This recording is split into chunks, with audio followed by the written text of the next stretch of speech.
Today we are going to discuss multiple beam interference. हम इसमें एक मोनोक्रोमेटिक सोर्स लेते हैं जो कि फॉल करते हैं किसके ऊपर, प्लेट के ऊपर, ग्लास प्लेट है जिसका रिफ्लेक्टिव इंडेक्स म्यू है, mu is the reflective index of the plate. जब ये हम मोनोक्रोमेटिक लाइट सोर्स से ए वन रे जिसका एम्पलीट्यूड स्मॉल ए है वो फॉल करते हैं तो कुछ पोर्शन उसका रिफ्लेक्टेड हो जाता है और कुछ पोर्शन उसका ट्रांसमिटेड हो जाता है। Let the angle is theta of the transmitted angle जो है हमारे पास वो क्या है, थीटा एंगल है। तो इसका जो पोर्शन है वो जो रिफ्लेक्टेड हो गया हम एयर टू एयर में, लेट आर टी हमने माना fraction of the amplitude from air to plate होता है, आर एंड टी।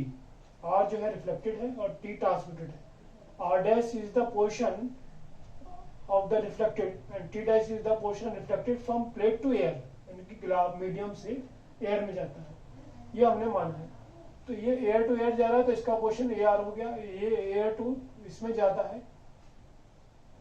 तो इसका पोर्शन हो गया ए टी। नाउ ये जो पोर्शन है हमारे पास ये अगेन रिफ्लेक्टेड होता है तो ये डेंसर में मीडियम में रिफ्लेक्शन होता है तो ए टी आर डैश आ जाएगा।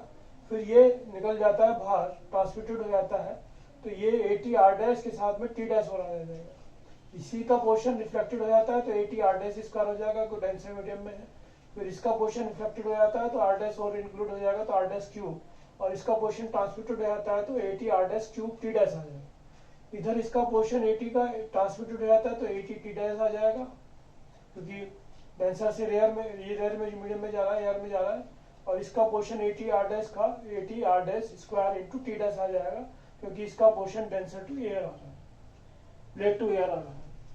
ऐसे ही ये आगे चलता रहेगा और इसका एम्पलीट्यूड जो हमारे पास ओरिजिनली था ये एम्पलीट्यूड वो क्या हो जाएगा, डिक्रीज होता चला जाएगा।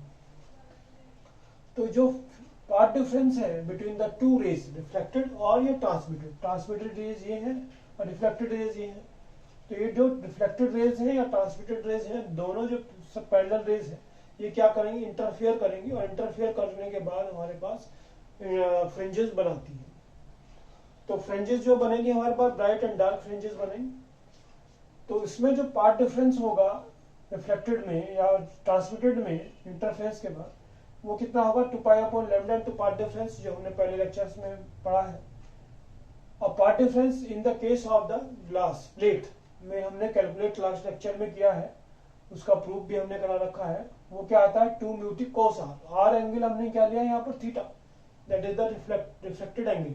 रिफ्लेक्टेड एंगल कितना, थीटा। तो delta is the phase difference जो हमारे पास आया है वो कितना है, 2 pi upon lambda 2 mu T cos theta. अब ये जो हमारे पास complex amplitude of the reflected waves consider करें तो ए आर फर्स्ट जो है हमारे पास रिफ्लेक्टेड वेव का एम्पलीट्यूड ए आर है। उसके बाद ए T R dash T dash है, और क्योंकि ये साइन फंक्शन है तो ये हमने ले लिया डिक्रीजिंग ऑर्डर में है, तो ये हमारे पास आ जाएगा E raise to power minus I delta. फिर नेक्स्ट का आ जाएगा हमारे पास A T D dash are dash cube, और इसके साथ इंक्लूड हो जाएगा E raise to power minus 2 I delta. फिर नेक्स्ट में इससे जो है A T T dash are dash 5 आ जाएगा और इसके साथ E raise to power minus 3 I delta आ जाएगा। Now if we consider the Z reflective with the complex amplitude of the resultant reflected disturbance, अगर हम कंसिडर करें टोटल एम्पलीट्यूड कॉम्प्लेक्स एम्पलीट्यूड तो इनका सम हो जाएगा, सबका इनका सम कर देंगे तो हमारे पास ये हमारे पास टोटल एम्पलीट्यूड आ जाएगा, रिजल्टेंट एम्पलीट्यूड आ जाएगा रिफ्लेक्टेड डिस्टर्बेंस का। ए कॉमन ले लिया हमने और तो ये आ जाएगा, और यहाँ पर हमने t T dash are dash e raise to power minus l delta भी कॉमन ले लिया इधर, तो हमारे पास ये आ जाएगा इसमें। अब ये टुवर्ड्स द इनफाइनाइट है क्योंकि ये इनफाइनाइट ट्रांसमिशन और रिफ्लेक्शन चलता रहेगा। तो ये हम सीरीज हमारे पास बन गई जीपी सीरीज। जीपी सीरीज का इनफाइनाइट का जो फॉर्मूला है A upon 1 minus R, A is the first value of the series and R is the common difference. तो कॉमन डिफरेंस हमारे पास इसमें R dash square raise to power I delta है, और ए जो है वो फर्स्ट जो नंबर है वो 1 है, तो ये हमारे पास आ गया, हमने लिख दिया। तो इसको हम सॉल्व कर लेते हैं। तो ये हमारे पास ए आर की वैल्यू क्या है, फ्रॉम स्टॉक ट्रीटमेंट जो हमने पहले बना रखा है आपको, आर की वैल्यू आती है माइनस आर डैश और टी डैश की value 1 minus are square that will be equal to 1 minus are dash square. ये पहले हमारे लेक्चर से आप देख सकते हैं, स्टॉक ट्रीटमेंट हमने करा रखा है, तो उसमें हमने ये प्रूव करा रखा है स्टॉक ट्रीटमेंट। तो ये जो वैल्यूज हैं ये इसमें पुटअप कर देंगे। टी डैश की जगह हमने पुट कर दी इसमें 1 माइनस आर डैश स्क्वायर, क्योंकि आर जो है माइनस आर डैश के बराबर होता है, तो r dash square are dash square के आर स्क्वायर आर डैश के बराबर हो जाएगा, स्क्वायर के बराबर हो जाएगा। तो ये आर की जगह minus are dash 1 minus are dash square हो गया। ये आर डैश हमारे पास था ही e raise to power minus are delta 1 minus are dash square e raise to power minus are delta, ये सब हमने आर डैश की फॉर्म में ले लिया। इसको हमने एलसीएम ले लिया, तो ये हमारे पास ये आ जाएगा minus are dash plus are dash cube e raise to power minus are delta plus are dash e raise to power minus are delta minus are dash cube e raise to power minus are delta. अब इसमें जो हमारे पास ये term जो है वो cancel out हो गई वाली, तो minus are dash plus are dash E raise to power minus are delta बचेगा। आर डैश इसमें भी कॉमन ले लिया, तो minus 1 plus E raise to power minus are delta divide by 1 minus are dash square raise to power minus are delta आ जाएगा। तो ये जो है कॉम्प्लेक्स एम्पलीट्यूड हमारे पास आ गया रिफ्लेक्टेड वेव का। इंटेंसिटी हमें पता है कि इंटेंसिटी जो है एम्पलीट्यूड स्क्वायर के बराबर होती है। तो रिफ्लेक्टेड वेव के केस में हमारे पास जो इंटेंसिटी है आई रिफ्लेक्टेड वो एक प्रोपोर्शनलिटी कांस्टेंट के एंड जेड रिफ्लेक्टेड और जेड रिफ्लेक्टेड का बार कॉम्प्लेक्स कॉन्जुगेट, तो ये हमारे पास k इंटू दिस और इसका कॉम्प्लेक्स कॉन्जुगेट हमारे पास ये आ गया। ये आई की जगह माइनस आई रख दिया हमने इसमें, तो E raise to power I delta, यहाँ पर E raise to power I delta हो जाएगा। इनको मल्टीप्लाई किया हमने ये, तो के square are dash square common आ गया इसमें, ये are dash square square are dash square E raise to power I minus delta E raise to power delta plus 1 E raise to power minus I delta minus E raise to power I delta. Simply जो है denominator में भी हमने multiplication किया, तो 1 minus are dash square raise to power I delta minus are dash square raise to power minus I delta plus are dash square raise to power minus I delta E raise to power I delta. यहाँ पर हमारे पास जो है ये multiply करने के बाद ये raise to power minus delta plus i delta E raise to power 0 हो जाएगा। ई रेज़ टू पावर 0 1 होता है, तो 1 प्लस 1 2 ये आ गया ये हमारे पास, और इसमें माइनस हमने कॉमन ले लिया तो हमारे पास ये आ गया। और ये 1 minus are dash square raise to power minus I delta, और ये इसमें आर डैश स्क्वायर कॉमन ले लिया तो ये आ जाएगा। और ये जो है ई raise to power minus I delta plus E raise to power I delta क्या है ई रेज़ टू पावर 0 हो जाएगा, और ये दैट इज 1, तो ये हमारे पास R dash raise to power 4 हो जाएगा। अब ये हमारे पास 2 इसमें कॉमन ले लें हमारे पास, और हमें पता है कि 2 cos डेल्टा जो है ई raise to power I delta plus E raise to power minus I delta, क्योंकि E raise to power I delta cos delta plus I sin delta के बराबर होता है। ऐसे E raise to power minus I delta cos delta minus I sin delta के बराबर होता है। And cos delta 1 minus 2 sin square delta by 2, यानी कि हमारे पास cos 2 थीटा जो है वो 1 माइनस 2 sin स्क्वायर थीटा के बराबर होता है।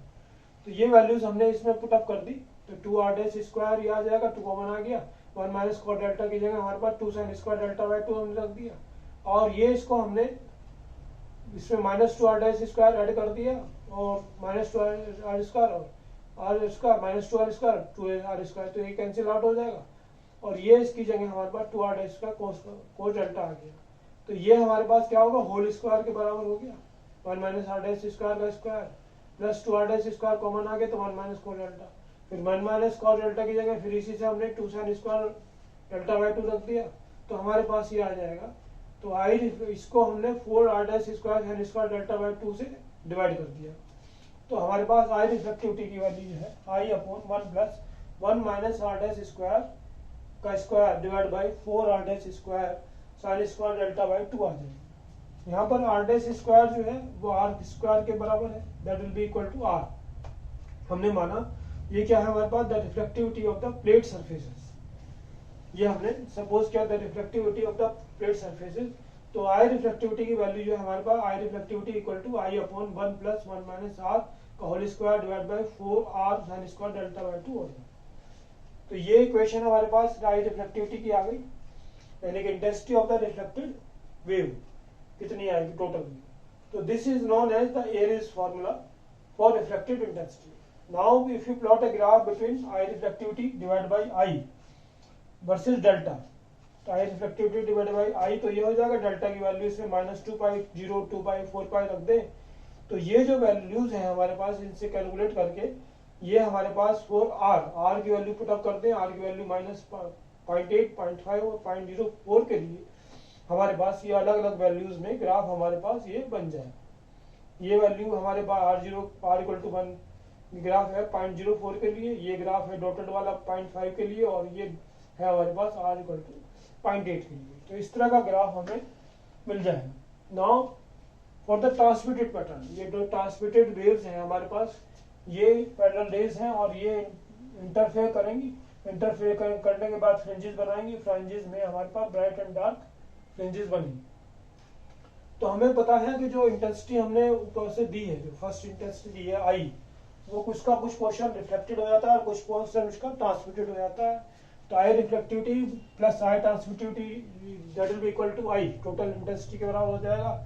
आई transmittivity will be equal to I minus I reflectivity, और आई रिफ्लेक्टिविटी हमने निकाल रखा है, ये वैल्यू फ्रॉम इक्वेशन 4, ये पुटअप कर देंगे। तो ये हमारे पास जो है I minus I upon 1 plus one minus are square और square divide by 4r sine square delta by 2। इसको सिंप्लीफाई कर लीजिए तो 1 माइनस ये 4r square sine square delta by 2 LCM ले लीजिए, तो ये आ जाएगा हमारे पास 4r sine square delta by 2 plus 1 minus r का whole square divide by 4r sine square delta by 2। ये ऊपर चला जाएगा तो 1 minus 4r sine square delta by 2 divide by 4r sine square delta by 2 plus 1 minus r whole square. अब इसको हमने again ये एलसीएम ले लिया इसमें, तो ये हमारे पास आ जाएगा और ये इधर आ जाएगा, और इसके बाद -4r sine square delta by 2, तो ये कैंसिल आउट हो जाएगा। तो 1 माइनस r स्क्वायर का whole square divide by 1 minus r whole square plus 4r sine square delta by 2 आ जाएगा। अब 1 माइनस r और होल स्क्वायर से इसको डिवाइड कर दीजिए, तो y upon 1 plus 4r sine square delta by 2 divide by 1 minus r का होल स्क्वायर। तो this is the intensity of the transmitted wave, ये हमारे पास आ जाएगी। तो जैसे हमने ग्राफ ड्रॉ किया था पहले केस में कि आई ट्रांसमिटिविटी और divide by I versus delta, that is phase difference. Phase difference क्या है? -2 पाई, 0, 2 पाई, 4 पाई हमने लिया। तो आर की वैल्यू डिफरेंट ली हमने, आर की वैल्यू 0.04 के लिए, 0.5 के लिए और 0.8 के लिए हमारे पास डिफरेंट वैल्यूज आ जाएंगी है I transmitted divide by I Q. तो इससे हम जो है ग्राफ प्लॉट कर लेते हैं और ये ग्राफ हमारे पास हमें दिखाई देता है। तो इस तरह से हम जो है मल्टीपल बीम इंटरफेरेंस का जो है वो जो इंटेंसिटी है ट्रांसमिटेड वेव की और रिफ्लेक्टेड वेव की, जो रिफ्लेक्टेड वेव की जो इंटेंसिटी है वो हम फाइंड आउट कर लेते हैं, और जो इंटरफेरेंस पैटर्न है वो इससे हम पता लगा लेते हैं कि कब डार्क होगा और कब ब्राइट होगा। Thank you.